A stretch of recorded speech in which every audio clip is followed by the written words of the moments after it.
आपका स्वागत है साहित्यिक पाखी यूट्यूब चैनल पर। लीजिए सुनिए सादत हसन मंटो द्वारा रचित कहानी डार्लिंग। ये उन दिनों का वाकिया है जब मशरिकी और मगरिबी पंजाब में कत्ल ओकारतगिरी और लूट मार का बाजार गर्म था। कई दिन से मूसलाधार बारिश हो रही थी, वो आग जो इंजनों से न बुझ सकी थी। इस बारिश ने चंद घंटों ही में ठंडी कर दी थी, लेकिन जानों पर बाकायदा हमले हो रहे थे और जवान लड़कियों की इस्मत बदस्तूर गैर महफूज थी। हट्टे कट्टे नौजवान लड़कों की टोलियां बाहर निकलती थीं और इधर उधर छापे मारकर डरी डुबकी और सहमी हुई लड़कियां उठाकर ले जाती थीं। किसी के घर पर छापा मारना और उसके साकिनों को कत्ल करके एक जवान लड़की को कांधे पर डालकर ले जाना बज़ाहिर बहुत ही आसान काम मालूम होता है, लेकिन सका बयान है कि ये महज लोगों का ख्याल है, क्योंकि उसे तो अपनी जान पर खेल जाना पड़ा था। इससे पहले कि मैं आपको सका बयान करदा वाकिया सुनाऊं, मुनासिब मालूम होता है कि उससे आपको मुतारिफ करा दूं। सर एक मामूली जिस्मानी और ज़हनी साख्त का आदमी है। मुफ्त के माल से उसको उतनी ही दिलचस्पी है जितनी आम इंसानों को होती है, लेकिन माले मुफ्त से इसका सुलूक दिले बिरहम का सा नहीं था। फिर भी वो एक अजीबोगरीब ट्रेजेडी का बाइस बन गया, जिसका इल्म उसे बहुत देर में हुआ। स्कूल में औसत दर्जे का तालिब-इल्म था, हर खेल में हिस्सा लेता था, लेकिन खेलते खेलते जब नौबत लड़ाई तक जा पहुंची थी तो इसमें सबसे पेश पेश होता। खेल में वो हर किस्म के ओछे हथियार इस्तेमाल कर जाता था, लेकिन लड़ाई के मौका पर इसने हमेशा ईमानदारी से काम लिया। मुसव्विरी से सको बचपन ही से दिलचस्पी थी, लेकिन कॉलेज में दाखिल होने के एक साल बाद ही उसने कुछ ऐसा पलटा खाया कि तालीम को कैरबात कहकर साइकिलों की दुकान खोल ली। फसाद के दौरान में जब उसकी दुकान जल कर राख हो गई तो उसने लूट मार में हिस्सा लेना शुरू कर दिया। इंतकामन कम और तफरीहन ज्यादा, चुनाचे इसी दौरान में इसके साथ ये अजीबो करीब वाकिया पेश आया, जो इस कहानी का मौजू है। उसने मुझसे कहा, मूसलाधार बारिश हो रही थी, मनो पानी बरस रहा था। मैंने अपनी जिंदगी में इतनी तेज ओ तुंद बारिश कभी नहीं देखी। मैं अपने घर की बरसाती में बैठा सिगरेट पी रहा था। मेरे सामने लूटे हुए माल का एक ढेर पड़ा था। बेशुमार चीजें थीं मगर मुझे इनसे कोई दिलचस्पी न थी। मेरी दुकान जल गई थी। मुझे इसका भी कोई इतना ख्याल नहीं था, शायद इसलिए कि मैंने लाखों का माल तबाह होते देखा था। कुछ समझ में नहीं आता दिमाग की क्या कैफियत थी। इतने जोर से बारिश हो रही थी, लेकिन ऐसा लगता था कि चारों तरफ खामोशी ही खामोशी है और हर चीज खुश्क है। जले हुए मरुदंडों की सी बू आ रही थी। मेरे होंठों में जलता हुआ सिगरेट था, उसके धोए से भी कुछ ऐसी ही बू निकल रही थी। जाने क्या सोच रहा था, और शायद कुछ सोच ही नहीं रहा था कि एकदम बदन पर कपकपी सी दौड़ गई और जी चाहा कि एक लड़की उठाकर ले आऊं। जूं ही ये ख्याल आया, बारिश का शोर सुनाई देने लगा और खिड़की के बाहर हर चीज पानी में शराबोर नजर आने लगी। मैं उठा, सामने लूटे हुए माल के ढेर से सिगरेटों का एक नया डिब्बा उठाकर मैंने बरसानी पहनी और नीचे उतर गया। सड़कें अंधेरी और सुनसान थीं। सिपाहियों का पहरा भी नहीं था। मैं देर तक इधर उधर घूमता रहा। इस दौरान में कई लाशें मुझे नजर आईं, लेकिन मुझ पर कोई असर न हुआ। घूमता घामता मैं सिविल लाइंस की तरफ निकल गया। लुक फ्री हुई सड़क बिल्कुल काली थी। जहां जहां बजरी उखड़ी हुई थी, वहां बारिश झाग बनकर उड़ रही थी। दफतन मुझे मोटर की आवाज आई, पलट कर देखा तो एक छोटी सी मोटर बीबी ऑस्टन अंधाधुंध चली आ रही थी।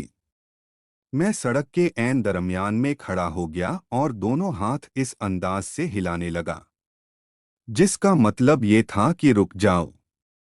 मोटर बिल्कुल पास आ गई मगर उसकी रफ्तार में फर्क न आया। चलाने वाले ने रुख बदला। मैं भी पैंतरा बदलकर उधर हो गया। मोटर तेजी से दूसरी तरफ मुड़ गई। मैं भी लपक कर उधर हो लिया। मोटर मेरी तरफ बढ़ी मगर अब उसकी रफ्तार धीमी हो गई थी। मैं अपनी जगह पर खड़ा रहा। पेशतर इसके कि मैं कुछ सोचता मुझे जोर से धक्का लगा और मैं उखड़कर फुटपाथ पर जा गिरा। जिस्म की तमाम हड्डियां कड़कड़ा उठीं मगर मुझे चोट न आई। मोटर के ब्रेक चीके, पहिए एकदम फसले और मोटर तैरती हुई सामने वाले फुटपाथ पर चढ़कर एक दरख्त से टकराई और साकित हो गई। मैं उठा और उसकी तरफ बढ़ा। मोटर का दरवाज़ा खुला और एक औरत सुर्ख रंग का भड़कीला मोमी रेनकोट पहने बाहर निकली। मेरी कड़कड़ाई हुई हड्डियां ठीक हो गईं और जिस्म में हरारत पैदा हो गई। रात के अंधेरे में मुझे सिर्फ उसका शोख रंग रेनकोट ही दिखाई दिया, लेकिन इतना इशारा काफी था कि इस मोमी कपड़े में लिपटा हुआ जो कोई भी है, सिन्फ़े नाज़ुक में से है। मैं जब उसकी तरफ बढ़ा तो उसने पलटकर मेरी तरफ देखा। बारिश के लरसते हुए पर्दे में से मुझे देखकर भागी, मगर मैंने चंद गजों ही में उसे जा लिया। जब हाथ इसके चिकने जीन कोट पर पड़ा तो वो अंग्रेजी में चलाई, हेल्प हेल्प। मैंने उसकी कमर में हाथ डाला और गोद में उठा लिया। वो फिर अंग्रेजी में चलाई, help help he is killing me. मैंने इससे अंग्रेजी में पूछा, are you a English women. फिक्रा मुंह से निकल गया तो ख्याल आया कि एक ही जगह मुझे एन कहना चाहिए था।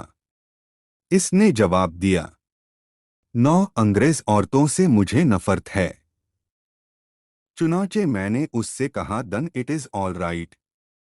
अब वो उर्दू में चिल्लाने लगी, तुम मार डालोगे मुझे, तुम मार डालोगे मुझे। मैंने कोई जवाब न दिया, इसलिए कि मैं उसकी आवाज से उसकी शक्लो सूरत और उम्र का अंदाजा लगा रहा था। लेकिन डरी हुई आवाज से क्या पता चल सकता था। मैंने इसके चेहरे पर से हुड हटाने की कोशिश की, पर इसने दोनों हाथ आगे रख दिए। मैंने कहा, हटाओ और सीधा मोटर की तरफ बढ़ा। दरवाज़ा खोलकर उसको पिछली सीट पर डाला और खुद अगली सीट पर बैठ गया। गियर दुरुस्त करके सलफ दबाया तो इंजन चल पड़ा। मैंने कहा, ठीक है। हैंडल घुमाया, गाड़ी को फुटपाथ पर से उतारा और सड़क में पहुंचकर एक्सेलरेटर पर पैर रख दिया। मोटर तैरने लगी। घर पहुंचकर मैंने पहले सोचा कि ऊपर बरसाती ठीक रहेगी, लेकिन इस ख्याल से कि लौंडिया को ऊपर ले जाने में झिक झिक करनी पड़ेगी, इसलिए मैंने नौकर से कहा, दीवान काना खोल दो। इसने दीवान काना खोला तो मैंने उसे घुप अंधेरे ही में सोफे पर डाल दिया। सारा रास्ता खामोश रही थी, लेकिन सोफे पर गिरते ही चिल्लाने लगी, डोंट किल मी प्लीज। मुझे जरा शायरी सूझी, I won't kill you, I won't kill you darling. वो रोने लगी। मैंने नौकर से कहा, चले जाओ। वो चला गया। मैंने जेब से दिया सिलाई निकाली। एक एक करके सारी तीलियां निकाले मगर एक भी न सुलगी, इसलिए कि बारिश में उनके मसाल्हे का बिल्कुल फालूदा हो गया था। बिजली का करंट कई दिनों से गायब था। ऊपर बरसाती में टूटे हौले माल के ढेर में कई बैटरियां पड़ी थीं।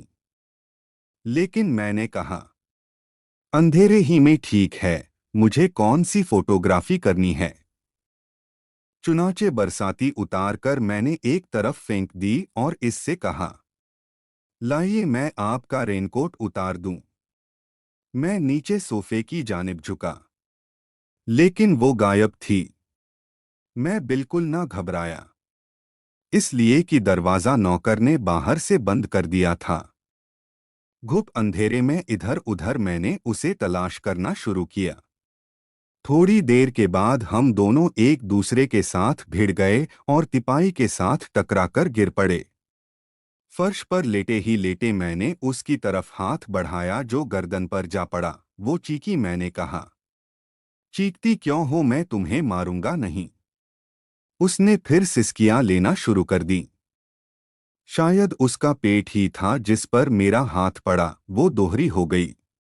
मैंने जैसा भी बन पड़ा उसके रेनकोट के बटन खोलने शुरू कर दिए। मोमी कपड़ा भी अजीब होता है, जैसे बूढ़े गोश्त में चिकनी चिकनी झुर्रियां पड़ी हूं। वो रोती रही और इधर उधर लिपट कर मुजाहमत करती रही, लेकिन मैंने पूरे बटन खोल दिए। इसी दौरान में मुझे मालूम कि वो साड़ी पहने थी। मैंने कहा, ये तो ठीक रहा। चुनाचे मैंने जरा मुआमला देखा। खासी सुडौल पिंडली थी जिसके साथ मेरा हाथ लगा। वो तड़प कर एक तरफ हट गई। मैं पहले जरा यूं ही सिलसिला कर रहा था। पिंडली के साथ जब मेरा हाथ लगा तो बदन में 440 वॉल्ट पैदा हो गए।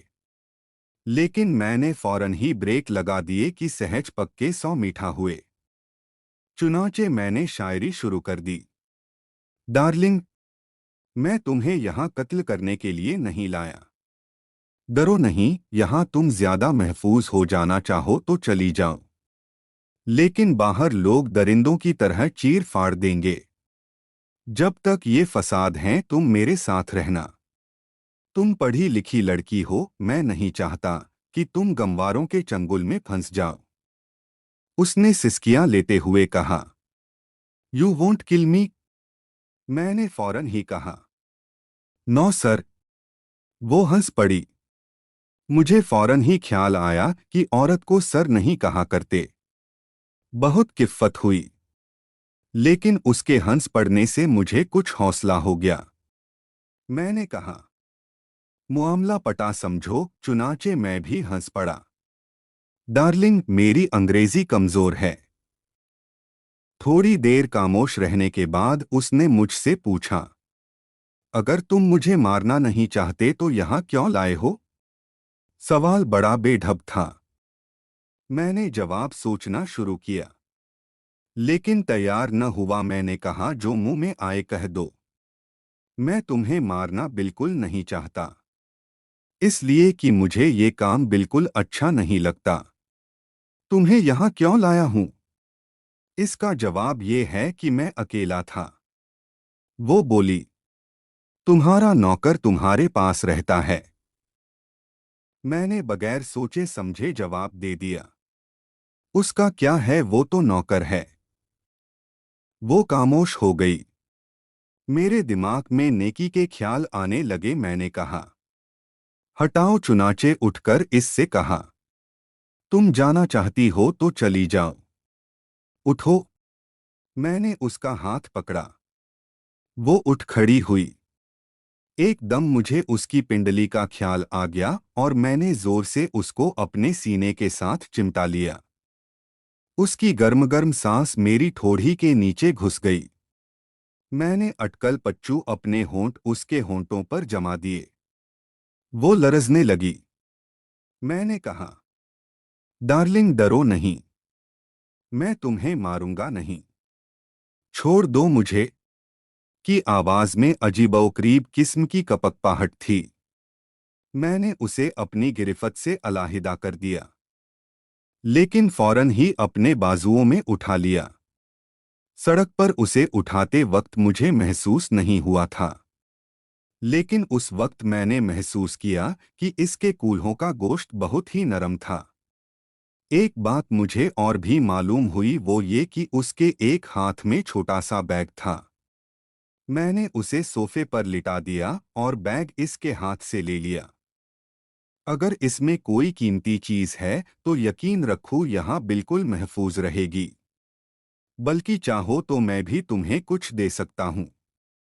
वो बोली, मुझे कुछ नहीं चाहिए। लेकिन मुझे चाहिए। इसने पूछा, क्या? मैंने जवाब दिया, तुम। वो खामोश हो गई। मैं फर्श पर बैठकर उसकी पिंडली सहलाने लगा। वो कांप उठी। लेकिन मैं हाथ फेरता रहा। उसने जब कोई मुज़ाहमत न की तो मैंने सोचा कि मजबूरी की वजह से बेचारी ने अपना आप ढीला छोड़ दिया है। इससे मेरी तबीयत कुछ खट्टी सी होने लगी।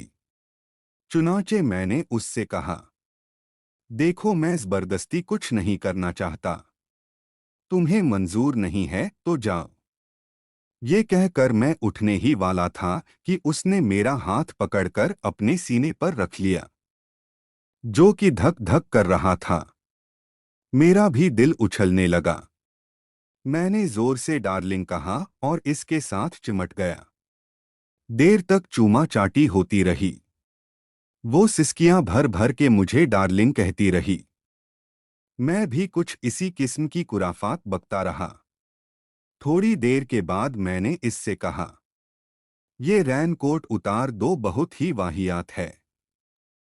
उसने जज्बात भरी आवाज में कहा, तुम खुद ही उतार दो ना।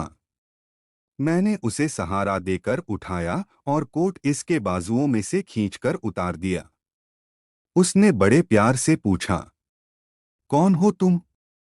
मैं उस वक्त अपना हदूद अरबा बताने के मूड में नहीं था।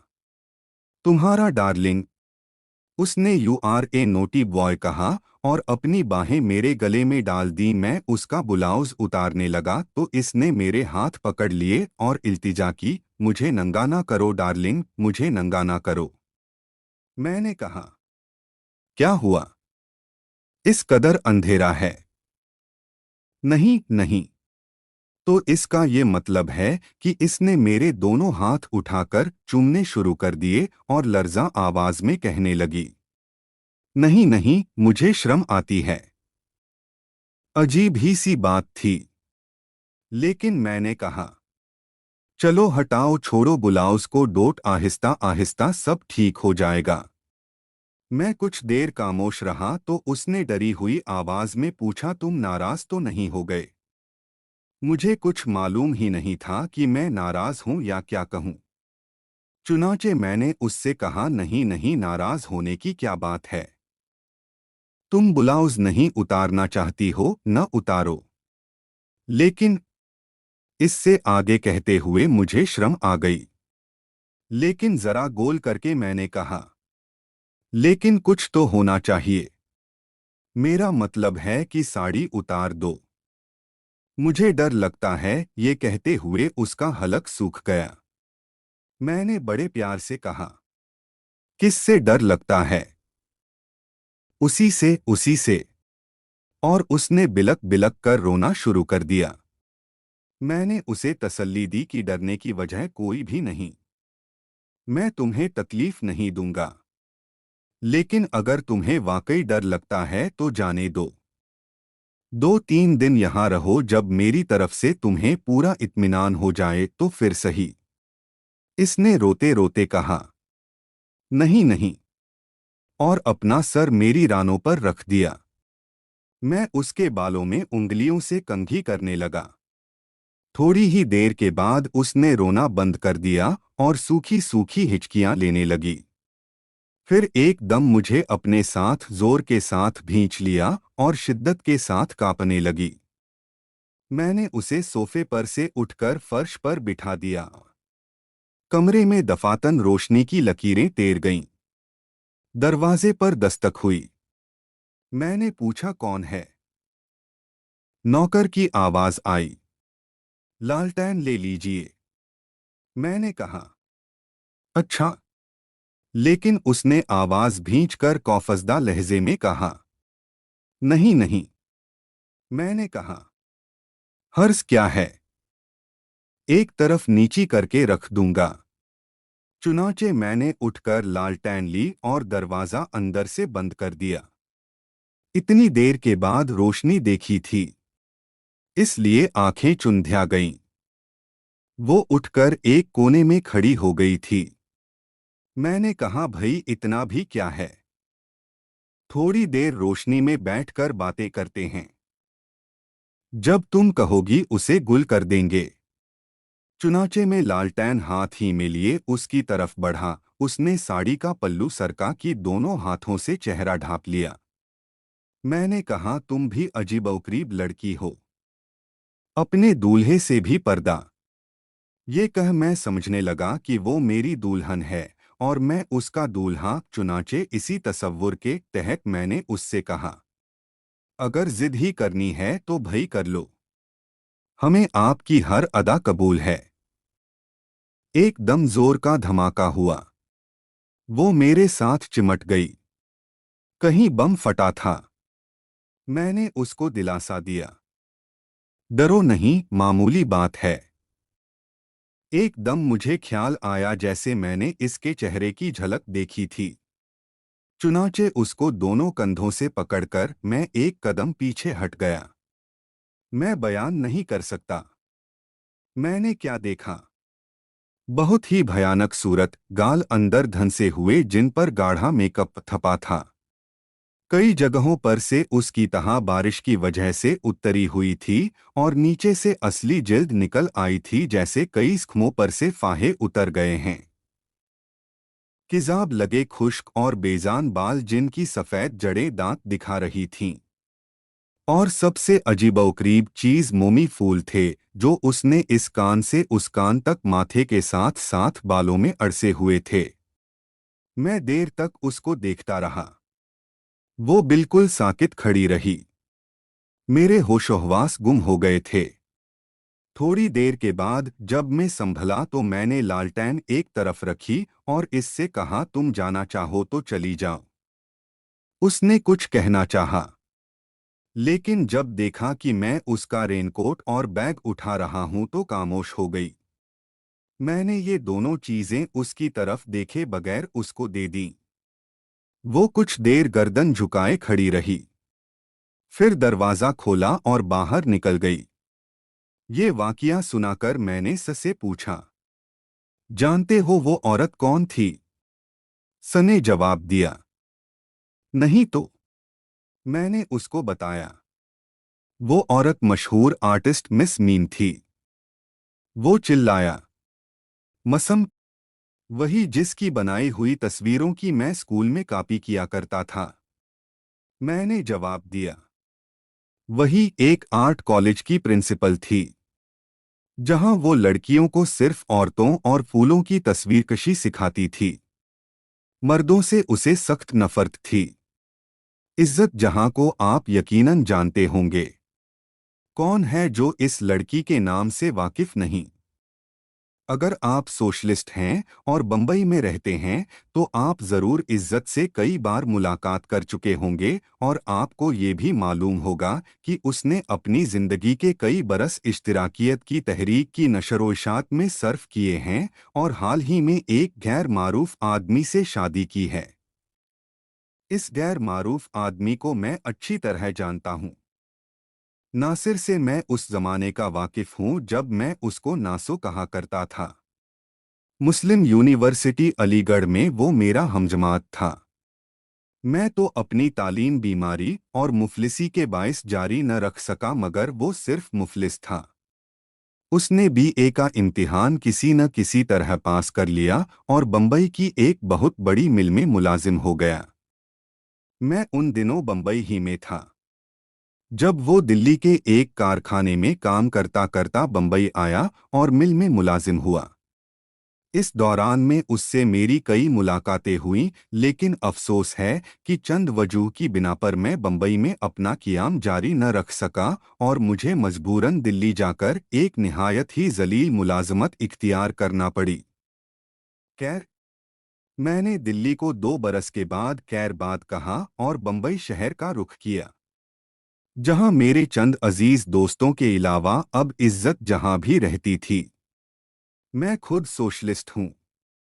सोशलिज्म पर मैंने सैकड़ों मजमून लिखे हैं, मगर वो मज़ामीन जो मैंने इज्जत जहां के कलम से मुख्तलिफ अखबारों में पढ़े थे, मेरे दिलो दिमाग पर मुर्तसिम हो गए थे। खुदा के लिए कहीं ये ख्याल न कीजिएगा कि मुझे उससे कायबाना इश्क था। दरअसल मुझे उस लड़की या औरत को देखने और उससे मिलने का सिर्फ इश्तियाक था। अखबारों और रिसालों में अक्सर उसकी सरगर्मियों का हाल पढ़ चुका था और मुझे इससे बेपनाह दिलचस्पी पैदा हो गई थी। मैं चाहता था उससे मिलूं, उससे बातें करूं और जिस तरह कॉलेज और स्कूल के 9 गिरफ्तारे मोहब्बत लौंडे अपने रुमानों का जिक्र करते हैं, इसी तरह मैं उससे इश्तिराकियत के साथ अपनी वाल्हाना वाबस्तगी का इजहार करूं। हम दोनों सैगल से लेकर कार्ल मार्क्स तक इश्तिराकी फ़लसफ़े की नश्व-ओ-इर्तिका की बातें करते, लेनिन, लरात्स्की और स्टालिन के मुख्तलिफ नज़रियात पर गुफ्तगू करते। मैं हिंदुस्तान की सोशलिस्ट तहरीक के बारे में अपने ख्यालात का इजहार करता। वो भी अपने ख्यालात मुझे बताती। मैं उसे उन नौजवानों की कहानियां सुनाता जो कार्ल मार्क्स की किताब महज इसलिए बकल में दबाए फिरते हैं कि उन्हें दूसरों पर रोब गांठना मकसूद होता है।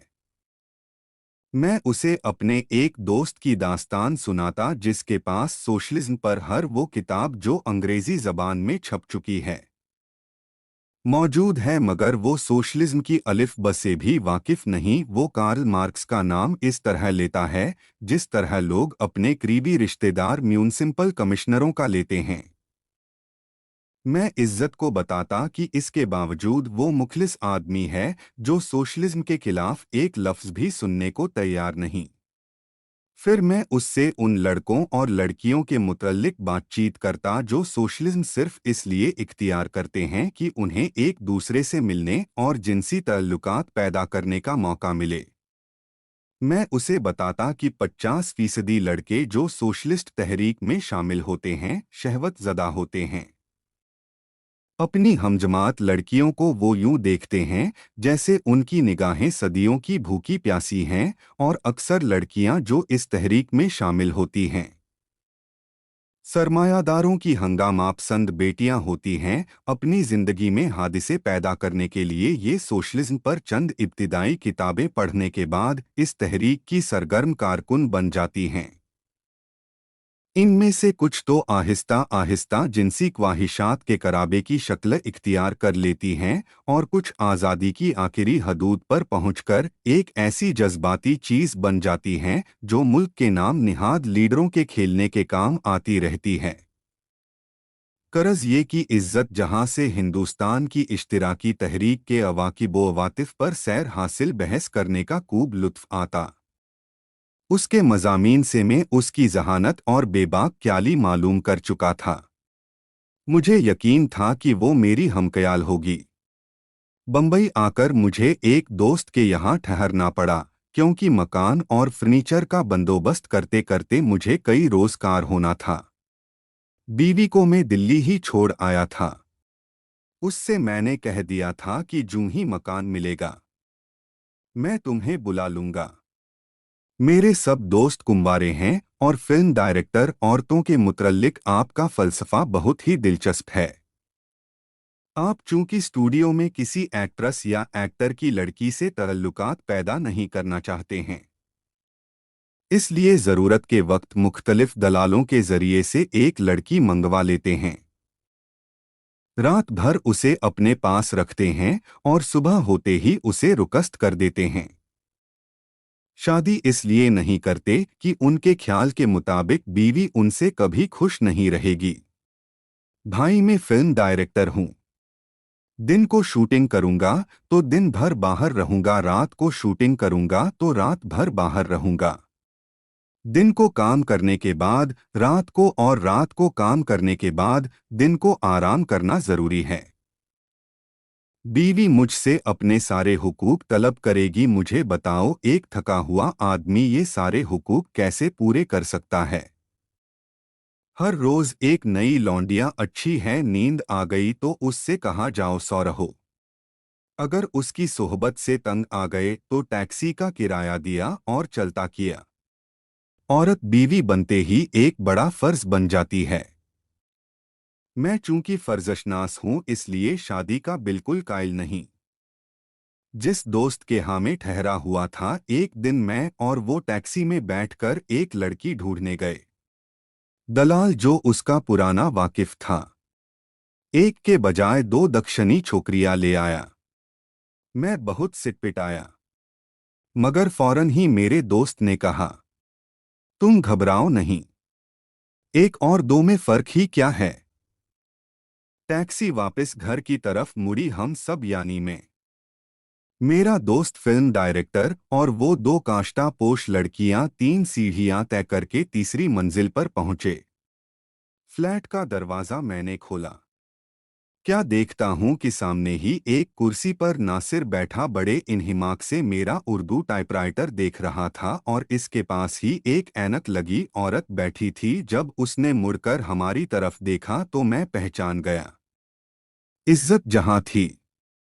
मेरा दोस्त उन अजनबियों को देखकर बहुत परेशान हुआ, लेकिन दोनों दक्षिणी छोकरियां अंदर कमरे में दाखिल हो चुकी थीं, इसलिए उसने पर्दापोशी की जरूरत बेकार समझी।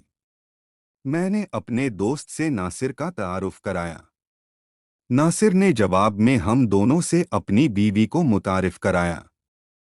मैं उनके पास बैठ गया और अपने दोस्त से, जो अब सिगरेट सुलगा रहा था, इज्जत जहां का मजीद तारुफ कराने की खातिर। ये हिंदुस्तान की बहुत बड़ी इश्तिराकी कार्टून हैं। तुमने इनके मज़ामीन ज़रूर पढ़े होंगे। मेरे दोस्त को इश्तिराकियत से कोई दिलचस्पी नहीं थी।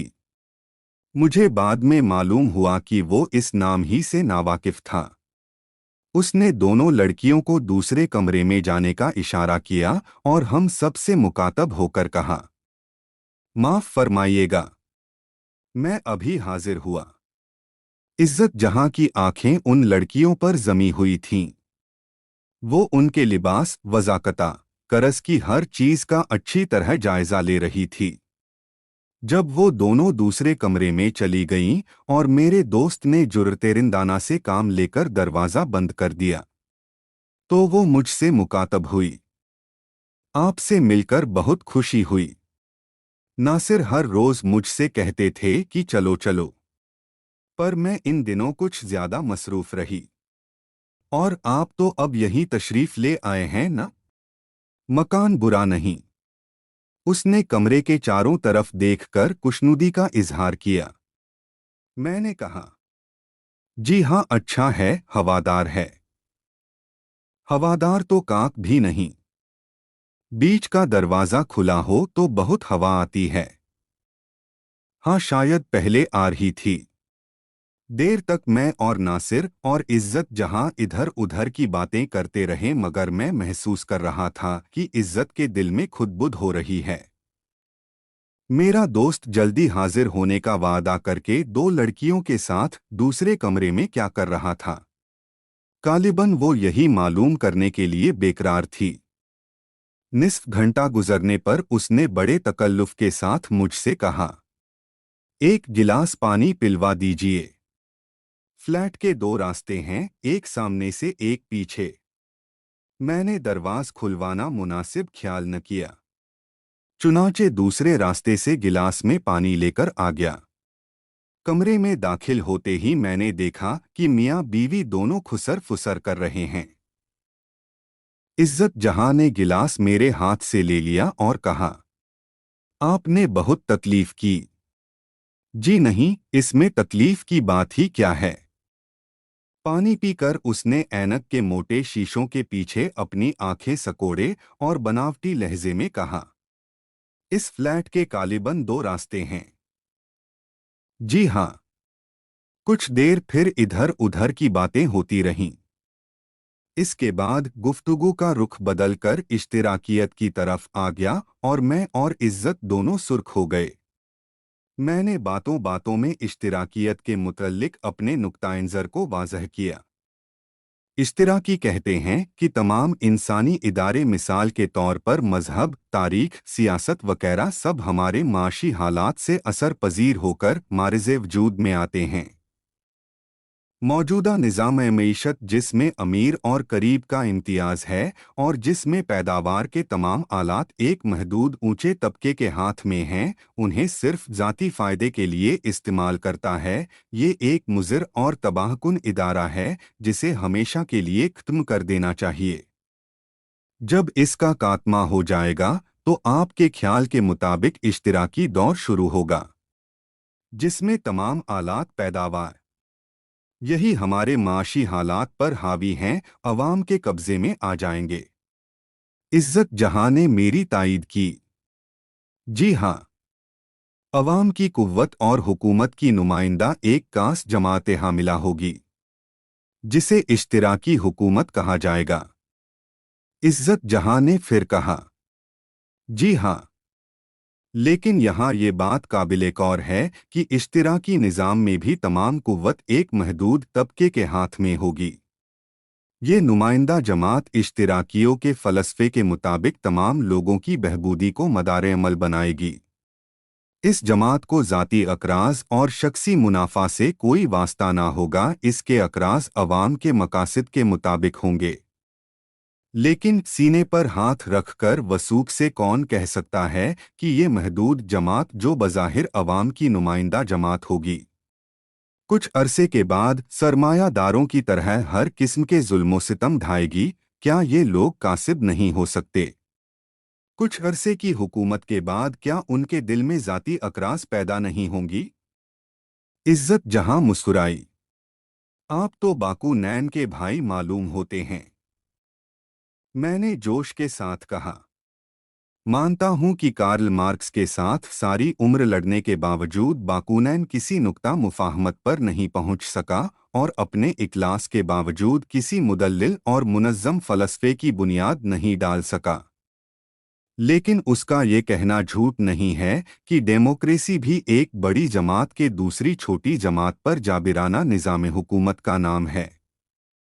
मैं ऐसे दौरे सियासत का कायल हूं जिसका समाज हर किस्म की हुकूमत और दबाव से आज़ाद हो। इज्जत फिर मुस्कुराई। तो आप अनार कज़म चाहते हैं, जो एक नाकाबिले अमल चीज़ है। आपका बाकू नैन और कर वीटो केन दोनों मिलकर इसे काबिले कबूल नहीं बना सकते। मैंने उसकी बात काट कर कहा। इश्तिराकियत के पास भी कोई काबिले अमल फ़लसफ़ा नहीं था। लोग उसे दीवानों का एक धुंधला सा ख्वाब समझते थे।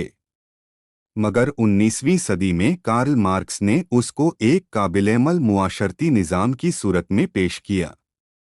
मुमकिन है अनार कज़म को भी कोई कार्ल मार्क्स मिल जाए। इज्जत जहां ने बंद दरवाजे की तरफ देखा और जैसे उसने मेरी बात सुनी नहीं मुझसे पूछा। आपके दोस्त वादा करके गए थे, अभी आए नहीं? मैंने बेहतर समझा कि उसे सब कुछ बता दूं। उन्होंने तकल्लुफ़ बरता था, वरना उनका मकसद यही था कि वो नहीं आएंगे। इज्जत जहां ने बड़े भोलेपन से कहा। क्यों? मैं नासिर की तरफ देखकर मुस्कुराया, जो अब हमारी गुफ्तगू में दिलचस्पी लेने लगा था। दो लड़कियां उसके साथ हैं, उन्हें छोड़कर वो ऐसी खुश्क महफिल में कैसे आ सकता है? इज्जत ने ये सुनकर मुझसे दरियाफ्त किया। ये दो लड़कियां फिल्म एक्ट्रेस थीं। जी नहीं। दोस्त होंगी? जी नहीं। आज ही जान पहचान हुई है। इसके बाद आहिस्ता आहिस्ता मैंने सारी बात बता दी और जिनसियात के बारे में अपने दोस्त का नजरिया भी अच्छी तरह वाज़ेह कर दिया। बड़े गौर से मेरी तमाम बातें सुनकर इसने फतवा देने के अंदाज में कहा। ये अनार कज़म की बदतरीन किस्म है। आपके दोस्त के ख्यालात अगर आम हो जाएं तो दुनिया में एक अंधेर मच जाए। औरत और मर्द के तल्लुकात सिर्फ बिस्तर तक महदूद हो जाएं और क्या? ये आपके दोस्त जो कोई भी हैं, ये औरत को क्या समझते हैं? डबल रोटी, केक या बिस्कुट? ज्यादा से ज्यादा काफी या चाय की एक गर्म प्याली पी और झूठे बर्तनों में डाल दी लानत है ऐसी औरतों पर जो ये जिल्लत बर्दाश्त कर लेती हैं। मेरी समझ में नहीं आता कि जिंदगी में जिनसियात को इतनी अहमियत क्यों दी जाती है। क्या आपके ये दोस्त बगैर औरत के जिंदा नहीं रह सकते? उन्हें हर रोज औरत की जरूरत क्यों महसूस होती है? मैंने अपने जाती ख्याल का इजहार। औरत की जरूरत हर मर्द को उम्र के एक खास हिस्से में महसूस होती है। उसको बाज ज्यादा अहमियत देते हैं, बाज कम। मेरा दोस्त उन बाज लोगों में से है जो उसको रोजमर्रा की एक जरूरत समझते हैं। अगर खाना पीना और सोना अहम तो उसके नज़दीक औरत भी उतनी ही अहम और ज़रूरी है। हो सकता है कि वो गलती पर हो मगर उसने अपनी इस कमजोरी की कभी पर्दापोशी नहीं की। इज्जत जहां के लहजे में और ज्यादा तलखी पैदा हो गई। पर्दापोशी नहीं की तो इसके ये मानी हुए कि वो रास्ते पर हैं। ख्वाहिशाएं खुले बंदों अपना जिस्म बेचती हैं तो इसका ये मतलब नहीं कि उनका वजूद फितरी है। चूंकि हमारा निज़ाम बिल्कुल गलत और गैर फितरी है, इसीलिए हमें ये चकले नजर आते हैं। चूंकि आपके दोस्त का निज़ाम-ए-इस भी तंदुरुस्त नहीं। यही वजह है कि वो औरत और रोटी में कोई फर्क नहीं समझते। रोटी के बगैर इंसान जिंदा नहीं रह सकता, लेकिन इस जिस्मानी ताल्लुक के बगैर यकीनन जिंदा रह सकता है। मैंने कहा, जी हाँ, जिंदा रह सकता है। इसमें जिंदगी और मौत का सवाल ही कहाँ पैदा होता है। हर मर्द को औरत दस्तयाब नहीं हो सकती, लेकिन जिसको दस्तयाब हो सकती है वो उसे अपनी ज़रूरियात ज़िंदगी में शामिल कर लेता है। नासिर को अब इस गुफ्तगू से भी कोई दिलचस्पी न रही थी। चुनांचे उसने अपनी बेजारी का इजहार कर ही दिया। हटाओ यार इस किस्से को, बहुत वक्त हो गया और हमें यहाँ से पूरे 19 मील दूर जाना है। चलो इज्जत चलें। इज्जत ने अपने काविंद की बात सुनी सुनी कर दी और मुझसे कहा, कुछ भी हो मगर आपके दोस्त असल में बहुत ही बदतमीज हैं। यानी इतना भी किया कि यहाँ हम 3 आदमी बैठे हैं और आप दूसरे कमरे में। लाहौल वला कुव्वा। नासिर को नींद आ रही थी। अरे भाई खुदा के लिए अब सिलसिले को खत्म करो, चलें। इज्जत भुन गई। अरे वाह, अरे वाह, ये तो आहिस्ता आहिस्ता मेरे काविंद ही बन बैठे हैं। ये सुनकर मुझे बेख्तियार हंसी आ गई। नासिर भी हंस दिया। हम दोनों हंसे तो इज्जत जहां के होंठों पर भी मुस्कुराहट आ गई। और किया, ये आहिस्ता आहिस्ता काविंद बनना ही तो है। यानी मुझ पर रोब जमाया जा रहा है। इसके बाद नासिर और इज्जत थोड़ी देर और बैठे और चले गए। पहली मुलाकात खासी दिलचस्प रही। हिंदुस्तान की इश्तिराकी तहरीक के बारे में गो मुफस्सल तौर में इज्जत जहां से गुफ्तगू न कर सका, लेकिन फिर भी उसने मुझे बहुत मुतअस्सिर किया और मैंने सोचा कि उससे आइंदा मुलाकातें बहुत ही फिक्रकेज़ होंगी। मैंने अपना फ्लैट ले लिया। दिल्ली से बीवी भी आ गई तो इज्जत एक बार फिर आई। दोनों पहली ही मुलाकात में सहेलियां बन गई। चूंकि इज्जत जहां को हर रोज अपने दफ्तर जाने के लिए शहर आना पड़ता था, इसलिए शाम को घर लौटते हुए अक्सर हमारे यहाँ आ जाती थी। मैं चाहता था कि वो मेरे पास बैठे और हम हीगल, कार्ल मार्क्स, अंजुल, बाकुनैन, करोपट्टू केन और तरातस्की के मुतल्लिक बातें करें और सोशलिज्म के हर दौर को सामने रखकर अपने ख्यालात का इजहार करें। मगर मेरी बीवी और वो दोनों दूसरे कमरे में जाकर पलंग पर लेट जाती थीं और जाने क्या क्या बातें शुरू कर देती थीं। अगर कभी मैं सोशलिज्म पर स्टालिन की मौजूदा जंगी पॉलिसी के असर का जिक्र छेड़ता तो वो मेरी बीवी से सफ़ेद ऊन का भाव पूछना शुरू कर देती। अगर मैं एन राय की रियाकारी की बात करता तो वह कानदान फिल्म के किसी गीत की तारीफ शुरू कर देती थी, और अगर मैं उसे अपने पास बिठाकर रूस के मौजूदा जंगी निज़ाम पर गुफ्तगू करने में कामयाब हो जाता तो वो थोड़ी ही देर के बाद उठ के बावर्ची खाने में चली जाती और मेरी बीवी का हाथ बटाने की खातिर प्याज छीलने में मशगूल हो जाती। दिन भर वो पॉटरी के दफ्तर में काम करती थी। शाम को थकी हुई घर पहुंचती थी, जो दफ्तर से 20-25 मील दूर था। इलेक्ट्रिक ट्रेन में एक एक घंटे का सफर उसको दिन में 2-2 मर्तबा करना पड़ता था, आते और जाते हुए। इसका काविंद मिल में मुलाजिम था। महीने में 15 दिन उसे रात को ड्यूटी देना पड़ती थी। लेकिन इज्जत खुश थी। मेरी बीवी से कई मर्तबा कह चुकी थी, शादी का मतलब सिर्फ बिस्तर नहीं और काविंद का मतलब सिर्फ रात का साथी नहीं। दुनिया में इंसान सिर्फ इसी काम के लिए नहीं भेजा गया और मेरी बीवी उसकी इस बात से बहुत मुतअस्सिर थी। इज्जत जहां अपना काम बहुत खुलूस से कर रही थी। यही वजह है कि मुझे उसकी बेइतनाइयां बुरी मालूम नहीं होती थीं। वो मुझसे ज्यादा मेरी बीवी के पास बैठना और उससे बातचीत करना पसंद करती थी। मुझे इसका मुतलकन ख्याल नहीं था, बल्कि मैं सोच रहा था कि वो बहुत जल्द मेरी बीवी को, जो मुतवस्सित तबके के सरमायादारों की ज़हनियत रखती थी, अपनी हमकयाल बना लेगी। एक रोज का जिक्र है। मैं अपने दफ्तर से जल्द वापस आ गया। गालिबन 2 अमल होगा मैंने दरवाजे पर दस्तक दी। दरवाज़ा मेरी बीवी के बजाय नासिर ने खोला। मैं सीधा अपने मेज़ की तरफ बढ़ा, चूंकि हस्ब आदत मुझे अपना बैग रखना था। नासिर सामने मेरे पलंग पर कंबल ओढ़कर लेट गया। इधर सोफे पर इज्जत जहां लेटी थी। नासिर ने कहा, भाई मुझे बुखार हो रहा है। मैंने इज्जत जहां की तरफ इशारा करके पूछा, और आप? इज्जत ने जवाब दिया, जी नहीं, मैं ऐसे ही लेटी हूं। रुकैया कहाँ है? इज्जत ने जवाब दिया, दूसरे कमरे में सो रही हैं। ये क्या, हर एक सो रहा है? मैंने अपनी बीवी को आवाज दी। रुकैया रुकैया, अंदर से नींद भरी आवाज आई। जी। अरे भाई इधर आओ, कब तक सोई रहोगी? रुकैया आंखें मलती आई और इज्जत के पास सोफे पर बैठ गई। नासिर कंबल ओढ़े लेटा रहा। मैं अपनी बीवी के पास कुर्सी पर बैठ गया।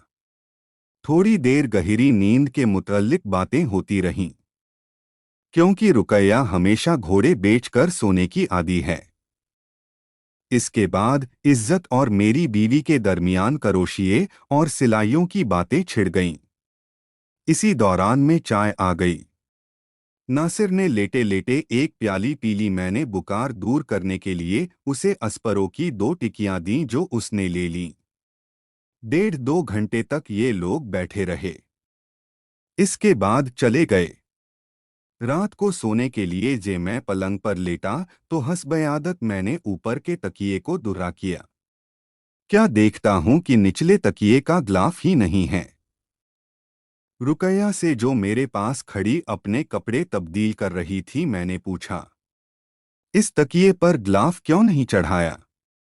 रुकैया ने गौर से तकिए की तरफ देखा और हैरत से कहा, हाय, सचमुच ये ग्लाफ किधर गायब हो गया? हाँ, वो आपके दोस्त। मैंने मुस्कुराकर पूछा, क्या नासिर ले गया? क्या मालूम? रुकैया ने रुक रुक कर कहा, हाय, कितनी शर्म की बात है। मैंने अभी तक ये बात आपको बताई ही नहीं थी। मैं अंदर सो रही थी और वो आपके दोस्त और उसकी बीवी, लानत भेजिए, बड़े बदतमीज निकले। दूसरे रोज तकिए का ग्लाफ पलंग के नीचे से मिला, जिसको चूहों और काकरोचों ने जगह जगह से धुन डाला था, और अस्परों की 2 टिकियां, जो मैंने नासिर को बुखार दूर करने के लिए दी थीं, वो भी पलंग के नीचे से मिल गईं।